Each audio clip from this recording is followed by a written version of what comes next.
Iranian state media reports its military launched a coastal cruise missile toward the U.S. aircraft carrier Abraham Lincoln. The Pentagon has not confirmed the launch. U.S. officials have signaled a de-escalation in tensions over the past 48 hours.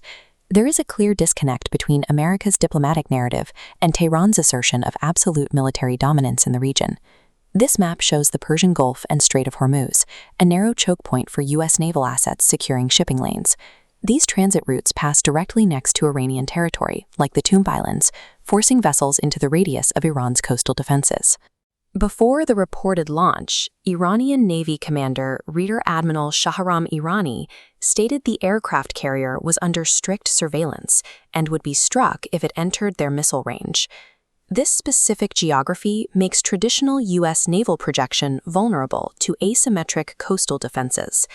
Asymmetric defenses rely on numerous, cheaper weapons, like land-based anti-ship missiles, to counter a larger, more expensive conventional military force.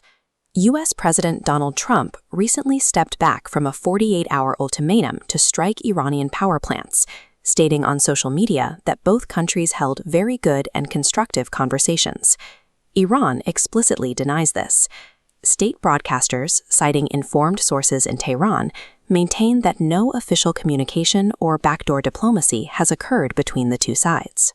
Iranian military spokesperson Ibrahim Zulfikari publicly mocked U.S. internal divisions, questioning if Washington was negotiating with itself, and declared the era of American promises over.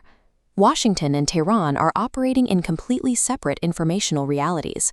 This divergence significantly increases the risk of a regional miscalculation based on false diplomatic assumptions. The likely catalyst for the dropped U.S. ultimatum was a counter-threat. Iran warned that any attack on its tower plants would trigger reciprocal strikes on energy infrastructure across the entire Middle East. Iran's military leadership has outlined strict conditions. They assert that U.S. strategic power is now a defeat, military threats must be erased, and previous levels of regional energy investment and pricing will not return. This represents Tehran's new doctrine of stability through power. Regional order is dictated solely by the military capabilities of Iran's armed forces, rather than U.S. security guarantees. Tehran is publicly leveraging the vulnerability of global energy markets as a direct deterrent against U.S. military action.